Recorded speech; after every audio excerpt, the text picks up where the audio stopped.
The morning my daughter was supposed to become a bride, our housekeeper pulled me into a closet and pressed her finger to her lips. "Mrs. Carroll, please don't make a sound." I had been walking down the hallway of the Whitmore estate, my future son-in-law's family home, carrying a small velvet box with the pearl earrings I wanted to give my daughter before the ceremony. The box was warm in my hand. I had been smiling. I remember that clearly because it was the last moment I smiled for a very long time. "Patricia, what on earth? Shaq." She grabbed my wrist. Her grip was stronger than I expected from a woman her age. She had worked for the Whitmore family for 11 years. I had known her for 8 months, since my daughter Claire started dating their son Ethan. In all that time, Patricia had never once spoken to me above a polite murmur. She was trembling. She pulled me into the linen closet off the east corridor and eased the door shut until only a sliver of light remained. The smell of lavender sachets and pressed cotton surrounded us. I could hear my own heartbeat. "You need to hear something," she whispered. "It started 10 minutes ago. I didn't know what to do. I didn't know who else to call." "Patricia, the ceremony starts in 2 hours. I know when it starts." Her voice cracked. "Please, Mrs. Carroll, just listen." And so I stood there in the dark, in my good blue dress, holding a velvet box against my chest, and I listened. I should tell you who I am, so you understand what this day meant to me. My name is Carol Simmons. I am 63 years old. I taught middle school English for 31 years in a small town outside of Columbus, Ohio. I retired 4 years ago when my husband, Dennis, got sick. He passed 14 months later. Pancreatic cancer. The kind that doesn't give you much warning and doesn't give you much time. After Dennis died, I had 2 things left that kept me standing upright: my garden and my daughter.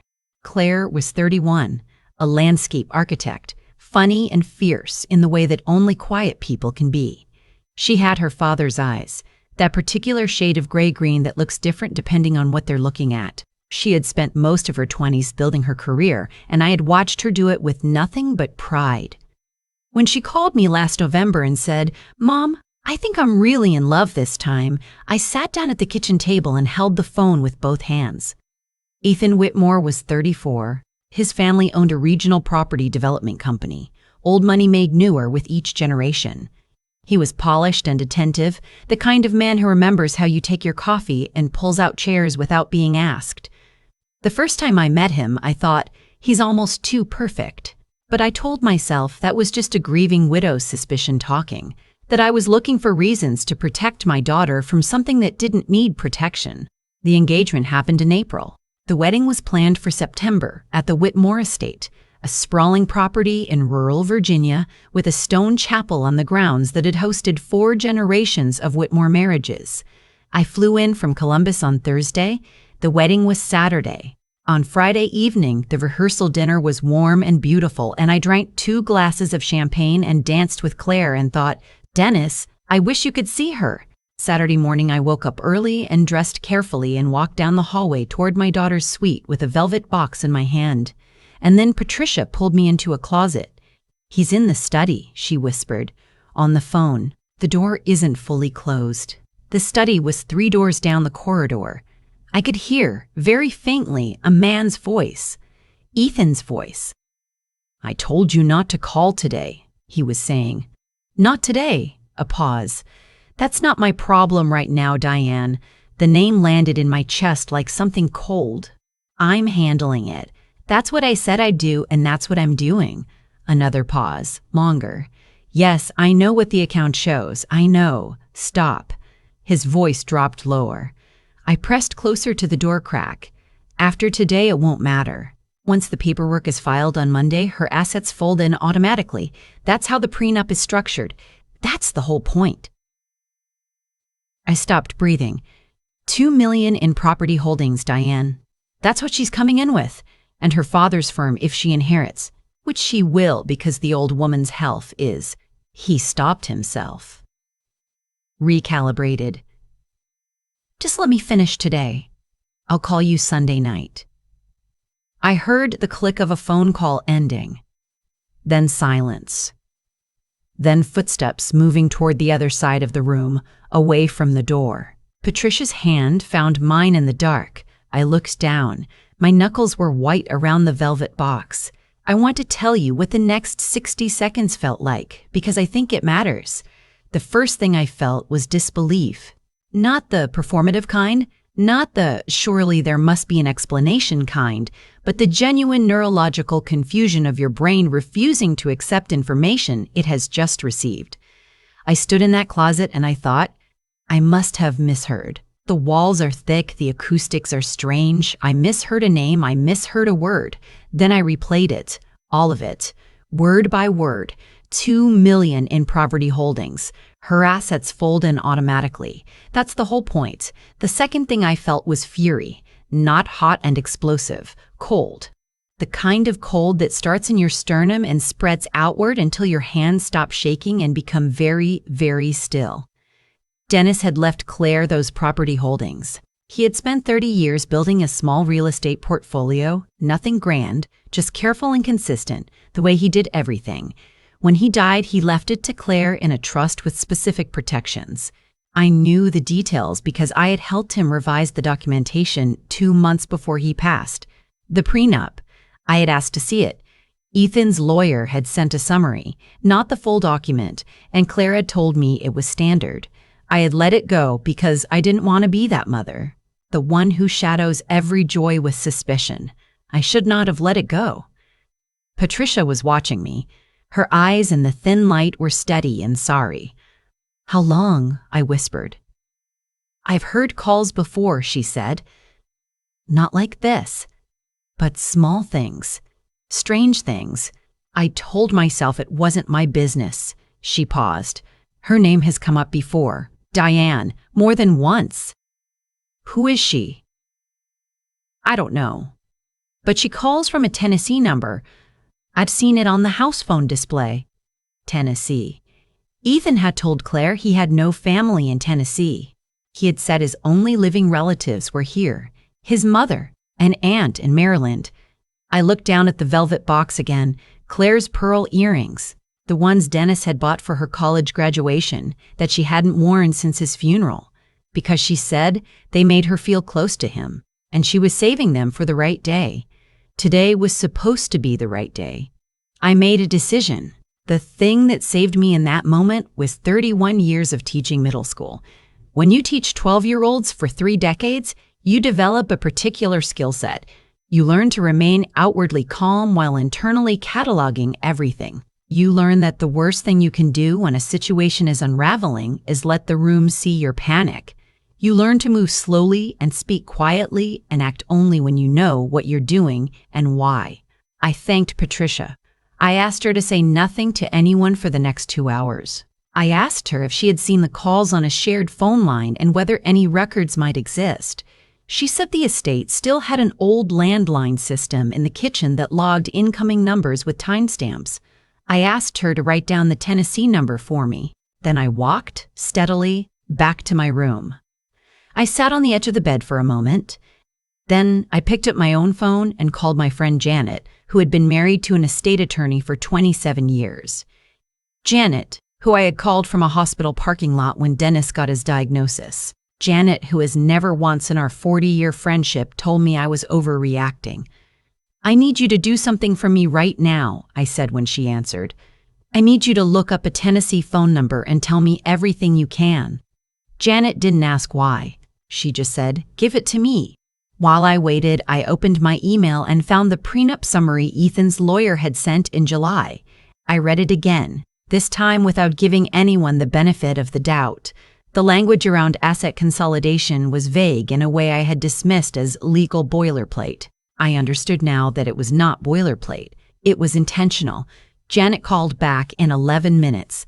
"The number," she said carefully, "is registered to a woman named Diane Whitmore." I closed my eyes. "As in," I said. "As in," I said. "As in, appears to be his wife. There's a marriage record in Hamilton County, Tennessee. Ethan James Whitmore and Diane Lucille Marsh, filed 6 years ago. No record of dissolution." 6 years ago, Claire had been with Ethan for 2 years. They had gotten engaged 8 months ago. Ethan Whitmore was already married. I have thought many times about what I did next and whether I did it right. I know what some people would say. Tell her immediately. Pull her out of hair and makeup. Show her the evidence. Let her make her own decision before she's standing at an altar. And I understand that instinct. I do, but I knew my daughter. I knew that if I walked in there at that moment, shaking and furious, with a phone number and a marriage record and a name, she would do what she always did in the first 5 seconds of receiving devastating information. She would protect everyone else in the room. She would see my distress, and she would try to hold me together while she was falling apart. She would ask me if I was sure, not because she doubted me, but because she needed the question to exist before she could move forward. And in asking it, she would give Ethan the minutes he needed to construct something. I needed more than a phone number. I needed something she could hold in her hands. I went to find Ethan's mother. Margaret Whitmore was 68 years old and had the posture of someone who had spent decades being looked at. She was standing in the solarium when I found her, overseeing the florist's final arrangements, wearing a pale gold dress that probably cost more than a month of my teaching salary. "Carol," she smiled, "you look lovely." "Thank you." I kept my voice even. "Margaret, I wonder if I could speak with you privately for just a moment. I have a question about the ceremony program." It was a thin excuse. She accepted it anyway, which told me she was also the kind of woman who kept things smooth. We stepped into a small sitting room off the solarium. I closed the door. I told her what I had heard. I told her what Janet had found. I watched her face. She was silent for a long time, and then she said quietly, "I was afraid of this." I looked at her. "I didn't know about the money," she said. "I want you to believe that. But Diane," she stopped, started again. "The marriage in Tennessee. I knew it existed. He told me it was annulled. He told me the paperwork had been filed." She pressed her fingertips to her mouth. "I should have verified. I should have pushed harder. I told myself it was handled." There are moments in life that clarify a relationship in a single second. I looked at Ethan's mother and understood that she was not my enemy. She was another woman who had trusted something she shouldn't have and who was now standing in a pale gold dress watching the consequences arrive. "My daughter is down the hall," I said. "I know." She straightened. "What do you need from me?" What I needed from her was access. Ethan's personal files, the ones his mother knew existed in the estate's main office, included correspondence with his attorney. Margaret brought me there herself. She knew the cabinet combination because she had said it years ago. Inside, in a folder labeled with the attorney's letterhead, I found a copy of the full prenuptial agreement. I read it standing up. The summary I had been shown in July was missing 3 paragraphs. Those 3 paragraphs outlined a clause that would, upon marriage, immediately transfer Claire's premarital property holdings into a jointly held trust with Ethan as sole administrative authority. It was framed as a marital asset protection measure. It was not protection. I also found a letter from Ethan's attorney referencing outstanding obligations to D. Whitmore, Tennessee, and a payment schedule. He was paying Diane to stay quiet. He had not filed for annulment. He had a financial arrangement with his existing wife. And he was 45 minutes away from marrying my daughter and gaining administrative control of everything Dennis had spent his life building for her. I photographed every page with my phone. Then I went to find Claire. I want to be careful about how I describe the next few minutes, because they belong to my daughter more than they belong to this story. I found her in her suite. She was sitting at the vanity with her hair finished and her veil on the chair beside her, and one pearl earring in and one in her hand, waiting for me to put it in. She was looking at herself in the mirror with the expression I know better than any other expression in the world. That specific mixture of hope and vulnerability that she has worn at every important moment since she was 7 years old. She saw my face in the mirror before I said anything. "Mom, I need to show you something." I sat down beside her, not in front of her, not standing over her, beside her. "I need you to look at this, and then I need to hear what you want to do." I showed her my phone. I did not editorialize. I let her read. She read slowly. She asked me 2 questions. I answered them. She asked me to let her sit quietly for a moment, and I did. I put the pearl earring on the vanity in front of her, and I held her hand, and I did not say anything at all. After 3 minutes, she stood up. She was very calm, in a way that I recognized from Dennis, a particular quality of stillness that in our family has never meant indifference. It has always meant the opposite. "I want to do this myself," she said. "I don't want you to be the one to say it." "Okay, I want his mother there, and I want Patricia there as a witness. I'll get them."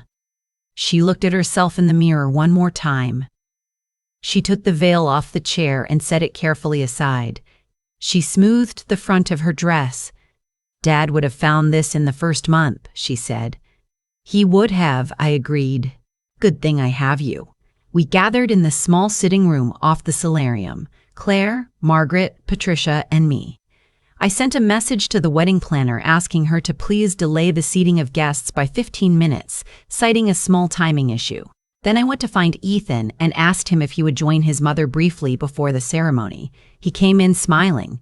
He stopped smiling when he saw who was in the room. He stopped entirely when Claire held up my phone, already open to the photograph of the prenup clause, and said in a voice that did not waver once, "I'd like you to explain this to me." I will not describe in detail what followed, because the particular way a person behaves when they are cornered and losing is not interesting to me. He denied. He minimized. He said it was complicated. He looked at his mother. His mother looked away. Claire asked him one question. Just one. "Are you legally married to someone named Diane Whitmore?" He didn't answer fast enough. That was the answer. The guests never entered the chapel. The wedding planner, who turned out to have a spine of absolute steel, made a brief and remarkably composed announcement that the ceremony would not be proceeding and that transportation back to the hotel was being arranged. She did not offer a reason. She did not need to. Ethan's attorney was called. So was a family law attorney that Margaret reached on her personal cell, a woman she had apparently had on retainer for other family matters over the years. Within an hour, it was clear that Ethan had indeed never filed for dissolution of his Tennessee marriage, that what he had told his mother about an annulment was a lie, that Diane Whitmore in Tennessee was not a ghost or an ex or a misunderstanding, but an actual, current, legally recognized wife. The local sheriff's office received a call at 12:47 in the afternoon. Ethan was escorted from the estate property at 2:15. Still in his morning suit, I stayed through Sunday to be with Claire. We sat on the stone steps of the chapel that evening, the one that had hosted 4 generations of Whitmore weddings, and we watched the sun go down behind the Virginia hills, and neither of us said much for a long time. "I keep thinking about the earrings," she said finally. "What about them?" "I only got one in." She touched her ear. "I only had one in when I read everything. I keep thinking, I almost walked down that aisle with one earring in and never knew." I didn't say anything. "Was there a moment," she said, "when you thought about not telling me? Just letting it go?" I thought about how to answer that honestly. "There was a moment," I said, "when I thought about timing, not whether, just how. I wanted to do it right." She nodded slowly. "You did it right." We sat there a while longer. "I'm going to be okay," she said. It wasn't a question. "I know you are. The property stuff, all that can be untangled. Janet's husband is already on it. Nothing was signed. The marriage didn't happen. The prenup is unenforceable. It will take some work, but yes, it can all be untangled." She exhaled. "I'm going to take some time," she said.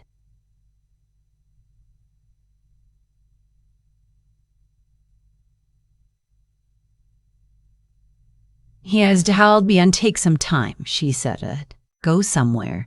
Maybe rent a cabin and just be quiet for a while." "That sounds right. Will you come?" "For part of it." I looked at her. My daughter, in her dress, without her veil, with one pearl earring still in. "Yes," I said. "Absolutely yes. Patricia found me Monday morning as I was loading my bag into the rental car. She was holding an envelope. 'I wanted you to have this,' she said, 'in case it's ever needed.' Inside was a handwritten log, dates, times, and the Tennessee phone number, going back 7 months. 7 months of calls that she had noticed and recorded in careful, even handwriting because something in her had known and she hadn't known what else to do with the knowing. "Why didn't you go to the family?" I asked. She looked at me steadily. I didn't trust that they'd believe me over him. I thought about Margaret standing in a sitting room in a pale gold dress, saying I was afraid of this. "You were probably right," I said. I thanked her. I meant it in a way I'm not sure I have the words for, even now. There are things I have learned in 63 years that I could not have understood at 30.